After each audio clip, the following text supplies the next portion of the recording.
Hello, good morning दोस्तों, जय हिंद, नमस्कार। चलिए आइए हम लोग अपनी पहली कक्षा में चलेंगे। आज हम लोग हिंदी की कक्षा के बारे में चर्चा करेंगे। खासकर आज जो हिंदी की कक्षा होगी, कक्षा 12 यूपी बोर्ड की कक्षा। ठीक है, तो देखिए आज हम लोग चर्चा करेंगे किसके बारे में, हिंदी की कक्षा के बारे में। किस कक्षा के बारे में दोस्तों? हिंदी की कक्षा रहेगी। किस क्लास की रहेगी? तो हिंदी की कक्षा आपके कक्षा 12वीं की हिंदी रहेगी। किसकी? कक्षा 12 की हिंदी। हमने बताया किसकी? यूपी बोर्ड की। तो चलिए हम लोग इसके बारे में चर्चा करते हैं कि यह यूपी बोर्ड की कक्षा में कितने अंक में शामिल की गई है। यूपी बोर्ड की कक्षा में यह 100 अंक की आती है। ठीक है, यह कितने अंक की आती है? 100 अंक। अब जो हिंदी है यह 100 अंक की आती है। अब कहेंगे कि सर जी साहित्य वालों के लिए या जो सामान्य हिंदी पढ़ते हैं उनके लिए, तो हम कहेंगे कि जो साहित्यिक हिंदी पढ़ रहे हैं, ठीक है, कौन सी हिंदी? साहित्यिक हिंदी, यानी जो कक्षा 12वीं में साहित्य विषय लेकर पढ़ रहे हैं, हिंदी हो, संस्कृत हो, समाजशास्त्र हो, शिक्षा शास्त्र हो, गृह विज्ञान हो, इतिहास हो, भूगोल हो, अर्थशास्त्र हो, नागरिक शास्त्र हो, उनके लिए भी यह हिंदी कौन सी हिंदी कहलाती है?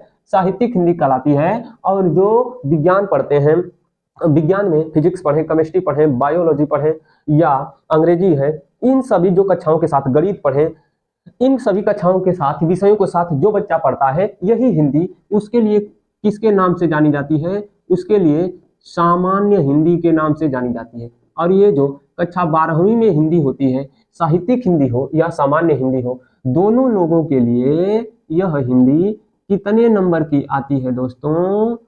100 नंबर की। कितने नंबर की आती है दोस्त? 100 नंबर की आती है। दोनों लोगों के लिए कितने नंबर की आती है? 100 नंबर के लिए आती है। चलिए कक्षा 12वीं की जो हिंदी है, साहित्यिक हिंदी हो या सामान्य हिंदी, यूपी बोर्ड में, किस बोर्ड में? यूपी बोर्ड में। किस बोर्ड में दोस्तों? यूपी बोर्ड की परीक्षाओं में कितने नंबर की आती है? यूपी बोर्ड की परीक्षाओं में या कक्षाओं में यह 100 नंबर की आती हो, वह साहित्यिक हिंदी हो या सामान्य हिंदी हो। लेकिन हम लोग हिंदी कक्षा 12 में जो पढ़ते हैं 100 अंक का, यह कितने भागों में बांटकर पढ़ते हैं, इसको जानना जरूरी है। तो इसको हम लोग कितने भाग में बांटकर पढ़ते हैं? तो इसको हम लोग 2 भागों में बांटकर पढ़ते हैं। कितने भागों में दोस्तों? 2 भागों में। ठीक है, चलिए देखते हैं कितने भागों में बांटकर पढ़ते हैं। 2 भागों में। पहला वाला जो आपका बनता है खंड क। पहला वाला क्या बनता है दोस्तों? खंड क है। पहला वाला आपका क्या रहेगा? खंड क रहेगा। दूसरा वाला क्या रहेगा? खंड ख रहेगा। ये जो खंड क और खंड ख है, इसको ध्यान से समझने की बात है कि हमने 100 नंबर का हिंदी पढ़ा, तो खंड क में कितने नंबर का आएगी और खंड ख में कितने नंबर की आएगी? तो खंड क में भी हिंदी 50 अंकों की या 50 नंबर की आती है और खंड ख में भी यह कितने अंक या कितने नंबर की आती है? तो खंड ख में भी यह 50 अंकों की ही आती है, वह साहित्यिक हिंदी हो या सामान्य हिंदी। यह साहित्य के विद्यार्थी पढ़ें या विज्ञान वर्ग के विद्यार्थी, दोनों के लिए कितने अंकों की आती है? 100 अंकों की आती है। खंड क 50 नंबर, खंड ख 50 नंबर। ठीक है, तो चलिए अब हम लोग देखते हैं कि ये जो खंड ख है, क्या एक ही भाग में पढ़ा जाता है? तो नहीं। खंड ख जो है मेरे दोस्तों, इसके कितने भाग होते हैं? तो खंड क के 4 भाग होते हैं। कितने भाग? 4। ठीक उसी प्रकार से खंड ख के कितने भाग होते हैं? तो खंड ख के मेरे दोस्तों 5 भाग होते हैं। कितने भाग होते हैं? 5 भाग। खंड क के 4 भाग, खंड ख के 5 भाग। उधर 50 नंबर, इधर आपका 50 नंबर। यह कोई प्रायोगिक विषय नहीं है, यह लिखित विषय है, इस कारण इसमें 100 नंबर दिया जाता है। अतः यह कह सकते हैं कि 100 नंबर लिखित है, परंतु कुछ विषय जैसे फिजिक्स हो गया, केमिस्ट्री हो गया, बायोलॉजी हो गया, तथा इस साहित्यिक विषय जो पढ़ता है उसके लिए जो भूगोल हो गया, वह आपका प्रैक्टिकल भी रहता है उसमें, यानी वह प्रायोगिक विषय भी होता है, तो उसमें पूरा अंक नहीं दिया जाता है। 100 अंक लिखित और प्रायोगिक दोनों हिस्सों में क्या कर दिया जाता है? बांट दिया जाता है। ठीक है, तो चलिए आगे हम लोग देखते हैं कि जो खंड ख में 4 भाग है वह कौन कौन सा है। ठीक है, तो चलिए देखते हैं कि जो खंड ख में 4 भाग बनाए गए हैं कौन कौन सा है। खंड ख में जो 4 भाग बना है वह कौन कौन सा है। ठीक है, आइए हम लोग देखते हैं कि जो खंड ख में 4 भाग बना वह कौन कौन सा है। पहला वाला देखने का प्रयास करिएगा कि खंड ख में जो 4 भाग बना, पहला वाला क्या रहेगा, तो बहुत इत्मीनान से देखिएगा दोस्तों, एकदम अच्छे से समझ में आ जाएगा। और आज के बाद हिंदी की जो कक्षा 12वीं की हिंदी है, इसके बारे में कोई चिंता नहीं रह जाएगी। तो खंड ख का जो 4 भाग है, उसमें पहला वाला आपको क्या मिलता है, गद्य मिलता है। पहला वाला क्या मिलता है, गद्य। दूसरा वाला क्या मिलता है दोस्तों, गद्य के बाद दूसरा वाला मिलता है पद्य। और तीसरा वाला क्या मिलता है, तो तीसरा वाला मिलता है मेरे दोस्तों, जो गद्य और पद्य हो गया, उसमें तीसरा वाला आपको जो मिलता है वह आपका हो जाता है कथा भारती। तीसरा वाला क्या हो जाता है, कथा भारती हो जाता है। तीसरा वाला देखिए कथा भारती हो जाता है। और जो चौथा वाला होता है, यह खंड काव्य का हिस्सा हो जाता है। किसका हिस्सा, खंड काव्य का हिस्सा। ठीक है, चलिए देखते हैं। पहला वाला आपको मिला गद्य, दूसरा वाला पद्य, तीसरा वाला कथा भारती, चौथा वाला खंड काव्य। अब इसमें हम लोग देखते हैं कि इन चारों में कौन कौन सा पढ़ना होता है। तो इस चारों में गद्य के अंतर्गत क्या पढ़ना होता है, तो गद्य के अंतर्गत पहला वाला हम लोग पढ़ते हैं गद्य साहित्य का इतिहास। पहला वाला क्या पढ़ते हैं दोस्तों, गद्य साहित्य का इतिहास। पहला वाला क्या पढ़ते हैं, गद्य साहित्य का इतिहास। दूसरा वाला इसके अंतर्गत हम लोग पढ़ते हैं, इसको कह सकते हैं गद्य गरिमा। गद्य गरिमा। और ये जो गद्य गरिमा होती है, इसके अंतर्गत हम लोग चैप्टर यानी अध्यायों का अध्ययन करते हैं। इसमें पाठ दिया जाता है। पाठ यानी कहानी होगा, उपन्यास होगा या कोई निबंध होगा, उसको पढ़ेंगे, चिंतन करेंगे, मनन करेंगे, उसका विवेचन करेंगे, उसके आधार पर प्रश्न दिया जाता है। जैसे इस प्रकार से हमने इसमें देखा गद्य साहित्य का इतिहास और पद्य साहित्य का, गद्य साहित्य का इतिहास और गद्य गरिमा देखा या अध्याय देखा। इसी तरह से ठीक अब इसके अंतर्गत हम लोग क्या देख लेते हैं, तो इसके अंतर्गत हम लोग देखेंगे, पहला वाला पढ़ेंगे इसके अंतर्गत पद्य साहित्य का इतिहास। इधर क्या हो जाएगा, पद्य साहित्य का इतिहास। पद्य साहित्य का इतिहास। इधर हम लोग पढ़ें गद्य साहित्य का इतिहास, इधर पढ़ लेंगे पद्य साहित्य का इतिहास। इधर पढ़े हैं गद्य गरिमा, इधर पढ़ लेंगे काव्यांजलि। इधर क्या पढ़ेंगे, काव्यांजलि पढ़ लेंगे। और इस काव्यांजलि में क्या पढ़ना होता है, काव्यांजलि कहिए या इसी को कहिए अध्याय। ठीक है, इसमें पाठ दिया जाता है, इसमें रचनाएं होती हैं, जयशंकर प्रसाद की हो सकती है, रामधारी सिंह दिनकर की, मैथिली शरण गुप्त की, आ जाएगी महादेवी वर्मा की, रामधारी सिंह दिनकर, जयशंकर प्रसाद, पवन द्योतिका भी मिलेगी इसके अंतर्गत। तो अभी उसका हम लोग बंटवारा करेंगे। तो चलिए अगला देखते हैं, कथा भारती में क्या पढ़ना है। इसमें केवल कहानियां रहेंगी। कहानी के आधार पर आपको पात्रों का चरित्र चित्रण, कहानी का सारांश तथा कहानी में उसका विवेचन करके उसको पढ़ेंगे, अच्छे से निष्कर्ष निकालेंगे, उसका सारांश लिखने के लिए आता है, या उसका हम लोग कह सकते हैं भूमिका लिखने के लिए आता है। ठीक है, तो चलिए इसके कथा भारती के अंतर्गत कौन कौन सा पाठ पढ़ना होता है, अब हम लोग देखते हैं कि कथा भारती के अंतर्गत कौन कौन सा पाठ पढ़ना है। ठीक है, तो कथा भारती के अंतर्गत हम लोग पहला वाला जो पाठ पढ़ेंगे वह आपको मिलेगा ध्रुव यात्रा। पहला वाला क्या मिलेगा, ध्रुव यात्रा पाठ मिलेगा। दूसरा वाला क्या मिलेगा, लाटी, ध्रुव यात्रा, लाटी। ठीक है, चलिए अगला वाला देखते हैं। ध्रुव यात्रा और लाटी के बाद हम लोग पहला वाला देखिए, ध्रुव यात्रा, देखिए पूरा फिर से लिखते हैं, यह गलत हो जा रहा है। पहला वाला हम लोग क्या पढ़ेंगे दोस्तों, पहला वाला ध्रुव यात्रा बताए हैं। कौन सा, पहला वाला पढ़ेंगे ध्रुव यात्रा, दूसरका वाला लाटी पढ़ेंगे, तीसरका वाला पढ़ेंगे बहादुर, चौथा वाला हम लोग क्या पढ़ेंगे, पंचलाइट। चौथा वाला क्या पढ़ेंगे दोस्तों, पंचलाइट। यह आपकी क्या रहेंगी, कथा भारती के अंतर्गत शामिल रहेंगी, ध्रुव यात्रा, लाटी, बहादुर तथा पंचलाइट।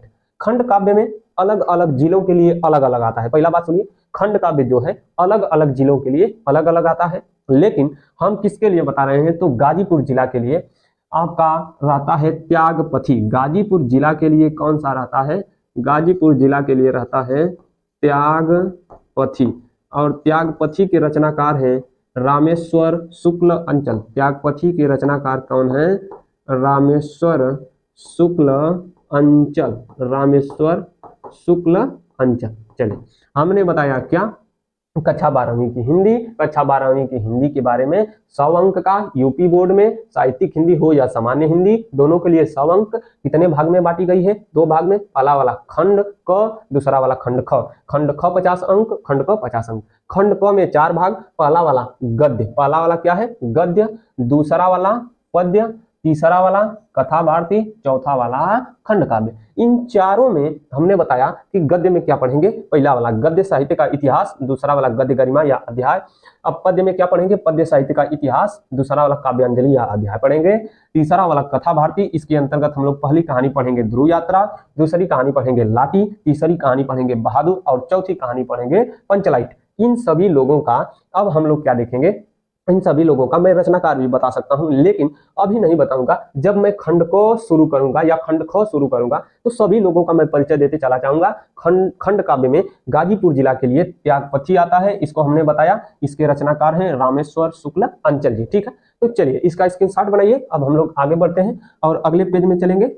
ठीक है, चलिए अब हम लोग पहला वाला क्या देखे थे? खंड क में जो आपका खंड क था उसको हमने पूरी तरह से समझा दिया था। अब खंड ख में हम लोग चलते हैं और खंड ख में क्या देखेंगे कि खंड ख में क्या क्या आता है या खंड ख के अंतर्गत कौन कौन सा हमको पढ़ना है। तो खंड ख के अंतर्गत जब हम लोग चलेंगे तो देखते हैं कि खंड ख, दूसरा वाला हम लोग क्या देखे थे? खंड ख, और यह खंड ख कितने अंक का आएगा? खंड ख मेरे साथियों 50 अंकों का है। कितने अंकों का? 50 अंकों का। कहां पर? कक्षा 12 में। ठीक है, अब इस 50 अंकों में कितने भाग हमने बताया था इसका कि यह कितने भागों में बंटकर आएगा? तो यह आपके 4 भागों में बंटकर आएगा ना। कितने भागों में? 5 भाग होंगे इसके। कितने भाग? 5। अब इन 5 भागों में क्या क्या होगा? पहला बात सुनिए, तो इन 5 भागों में 5 ठो देखिए। पहला वाला भाग कौन कौन सा होगा मेरे दोस्तों? पहली बात है कि किसी चीज में जाने से पहले, किसी के अंतर्गत जाने से पहले पहले उसको ये जानना चाहिए कि यह कितना बड़ा है, कितना छोटा है। मतलब पढ़ना है तो पढ़ने में देखिए कि कितना पढ़ना है, क्या पढ़ना है, क्या नहीं पढ़ना है। घास भूसा पढ़ने से नहीं होता है, क्या पढ़ना है। एकदम ऑथेंटिक चीज लीजिए जो आपकी अच्छी लगे, जो आपको सार्थकता दे, उसमें ज्ञान अर्जित किया जा सके, उसको पढ़िए। बहुत कुछ बिक रहा है बाजार में। अब मान लीजिए आप बाजार गए, अब बाजार में बहुत कुछ बिक रहा है, लेकिन आपको जिस वस्तु की जरूरत होती है उसी वस्तु को आप क्या करते हैं? लेते हैं। ठीक है, तो जो आवश्यकता है उसको लीजिए। बाजार में यानी यूट्यूब के बाजार में बहुत कुछ मिल रहा है, कोचिंगों में बहुत कुछ मिल रहा है, स्कूलों में बहुत कुछ मिल रहा है, लेकिन गुरु से वही लीजिए जो आपको जरूरत हो। तो चलिए मेरे दोस्तों, हम लोग देख क्या रहे थे कि खंड ख कितने अंकों का है? 50 अंकों का। 50 अंकों में कितने भाग बनेंगे? 5 भाग। पहला वाला इसमें क्या रहेगा? तो पहला वाला इसके अंतर्गत हम लोग देखेंगे संस्कृत दिग्दर्शिका। पहला वाला क्या रहेगा? संस्कृत, पहला वाला रहेगा संस्कृत दिग्दर्शिका। पहला वाला मेरे दोस्तों क्या रहेगा? संस्कृत दिग्दर्शिका रहेगा मेरे भाइयों एवं बहनों। दूसरा वाला क्या रहेगा?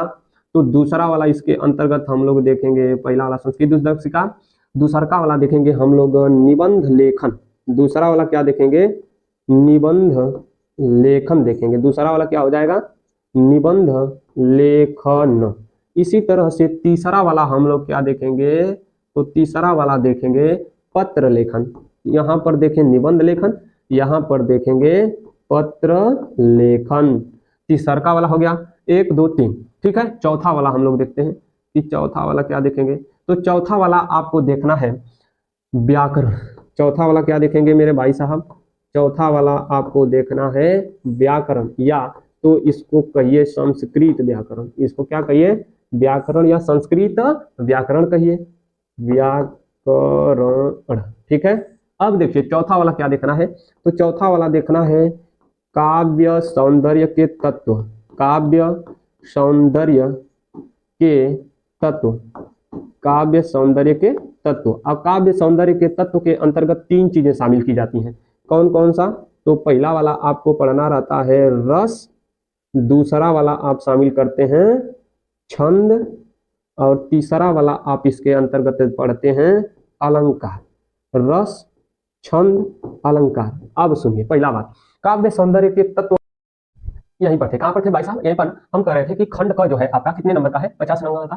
खंड का 50, खंड ख भी कितने नंबर का, 50 नंबर का। खंड क और खंड ख कितने नंबर का, 50 नंबर का। खंड क में हमने पीछे बता दिया था, और खंड ख आपका कौन सा है, तो खंड ख में 50 अंक। पहला वाला क्या है, संस्कृत दिग्दर्शिका का, पहला वाला कौन सा रहेगा, संस्कृत दिग्दर्शिका। दूसरा वाला निबंध लेखन, यानी संस्कृत दिग्दर्शिका भी पढ़ लेंगे, फिर इसके बाद देखेंगे कि निबंध कैसे लिखा जाता है, निबंध में क्या क्या होना चाहिए, निबंध लिखने की कला क्या क्या होती है। तीसरा वाला क्या मिलेगा आपको, पत्र लेखन, तीसरा वाला पत्र लेखन। तो पत्र लेखन में क्या देखना है कि पत्र कैसे लिखा जाता है, किसको लिखा जाता है और किस तरह से लिखा जाता है, ठीक है। दूसरा वाला हो गया। तीसरा वाला फिर व्याकरण पढ़ेंगे या संस्कृत व्याकरण कह लीजिए, दोनों एक ही है। आप किसके, खंड ख में संस्कृत व्याकरण भी पढ़ेंगे। अब यह इसके बाद हमने क्या बताया कि काव्य सौंदर्य के तत्व, काव्य सौंदर्य के तत्व जो है इसके अंतर्गत आपको शामिल किया जाता है रस, छंद और अलंकार। रस छंद जो अलंकार है इसको हमने अपने डबल ए एकेडमी के क्लास पर हमने पीछे छोड़ दिया है, और कक्षा 12 में भी रस छंद अलंकार पढ़ाया जाएगा। अगर आपको पढ़ना है तो पीछे जाकर अभी पढ़ सकते हैं। तो चलिए मेरे दोस्तों, यह हमने खंड क और खंड ख का बंटवारा अच्छी प्रकार से कर दिया। तो चलिए अब हम आएंगे तो खंड क में जो गद्य है उसमें कौन कौन सा पाठ है तथा उसके कौन कौन से लेखक है। खंड क में पद्य हो गया, गद्य हो गया, कथा साहित्य और आपका खंड काव्य, यह कौन कौन सा है, इसके लेखक कौन कौन से हैं, कौन कौन सा पाठ है, इसको हम लोग देखने के लिए अगले दिन आएंगे। ठीक उसी प्रकार से खंड ख को भी मैं लेकर आऊंगा। जाने की आज्ञा दीजिए, तब तक के लिए जय हिंद दोस्तों, नमस्कार।